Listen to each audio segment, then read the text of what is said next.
இந்த அஞ்சலியோட கதை இனிமே கந்தலாக போகுது. ஏன்னா, இந்த அஞ்சலி ஒரு சில தப்பு பண்ணல. பண்றது எல்லாத்தையுமே பார்த்தீங்கன்னா, இவ தப்பு தப்பா தான் பண்ணிட்டு இருக்கா.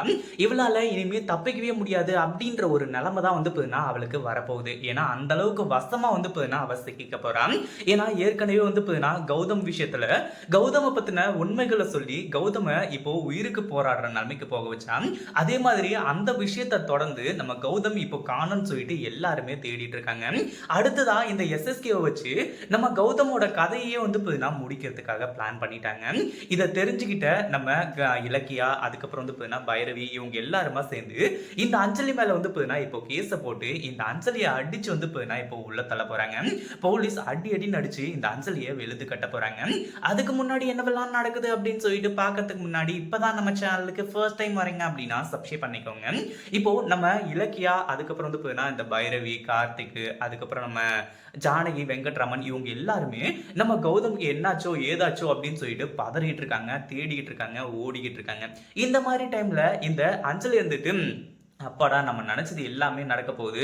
எங்க இந்த கௌதம் பையன் மறுபடியும் திரும்பி வந்துருவானோ, இந்த சொத்துல பார்த்தீங்கன்னா பங்குக்கு வந்துருவானோ, இந்த கார்த்திக் என்னடான்னா நம்ம சொல்றதை எதையுமே கேட்காம அவன் பாட்டுக்கு லூசுத்தனமா பண்ணிட்டு இருக்கான்.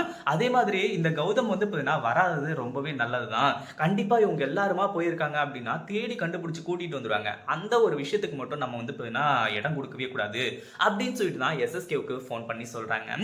இப்போ இதுல என்ன ஒரு நல்ல விஷயம் அப்படின்னு பாத்தீங்கன்னா, இந்த அஞ்சலி வசமா சிக்கிக்கிறா. யாரால அப்படின்னு பாத்தீங்கன்னா, நம்ம இவங்க அதாவது ரேவதி இருக்காங்க இல்லையா, அவங்க தான் பார்த்தீங்கன்னா இப்போ எல்லா விஷயத்தையுமே பார்த்தீங்கன்னா அவங்க கிட்ட இலக்கிய கிட்ட சொல்லிடுறாங்க. இதை கேட்ட இலக்கியாவுக்கு பயங்கரமான ஷாக்கு. அது மட்டும் இல்லாம இந்த எஸ்எஸ்கே ஏற்கனவே பிசினஸ் விஷயத்திலேயே பார்த்தீங்கன்னா கௌதம் மேல பயங்கர கோவத்துல இருக்கான். கண்டிப்பா என்ன வேணாலும் நடக்கிறதுக்கு சான்ஸ் இருக்கு அப்படின்ற மாதிரி சொல்லி நம்ம கௌதம் பார்த்தீங்கன்னா தேடி கண்டுபிடிக்கிறதுக்காக ரொம்பவே பரபரப்பா இருந்துட்டு இருக்காங்க. என்னதான் இந்த எஸ்எஸ்கே, அஞ்சலி இவங்க எல்லாருமே தாறுமாறா பிளான் பண்ணாலுமே கூட கண்டிப்பா நம்ம கௌதம் பார்த்தீங்கன்னா நம்ம இலக்கியா இவங்க எல்லாருமே சேர்ந்து காப்பாத்திடுவாங்கன்னு சொல்லிட்டு எல்லாருக்குமே தெரியும். அப்படி காப்பாத்தின உடனே இந்த அஞ்சலி மேல ஒரு கேஸ போடுறாங்க. என்னன்னு சொல்லி அப்படின்னு பாத்தீங்கன்னா, கௌதம கொலை பண்ண பார்த்தா அப்படின்னு சொல்லிட்டு தான்.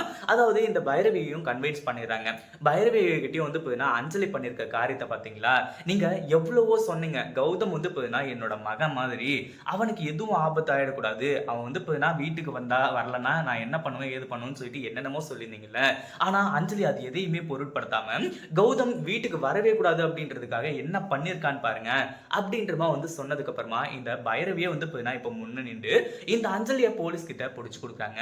இந்த அஞ்சலி எல்லாம் சும்மாவே விடக்கூடாது அப்படின்னு சொல்லிட்டு தான் அதே விஷயம். அதாவது இங்க நம்ம கார்த்திக் சும்மா விட மாட்டாரு. ஏன்னா தன்னோட பொண்டாட்டி அதையும் தாண்டி அவங்க வயிற்றுல குழந்தை வருது. அதுக்காக தான் இந்த அஞ்சலி மேல கொஞ்சம் கருணை காட்டிட்டு இருக்காங்க.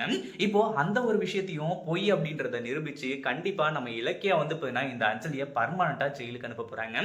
இத பத்தி நீங்க என்ன நினைக்கிறீங்க? அந்த வீடியோ பிடிச்சிருந்தா லைக் பண்ணுங்க, ஷேர் பண்ணுங்க. இப்பதான் நம்ம சேனலுக்கு ஃபர்ஸ்ட் டைம் வரீங்க அப்படின்னா சப்ஸ்கிரைப் பண்ணிக்கோங்க.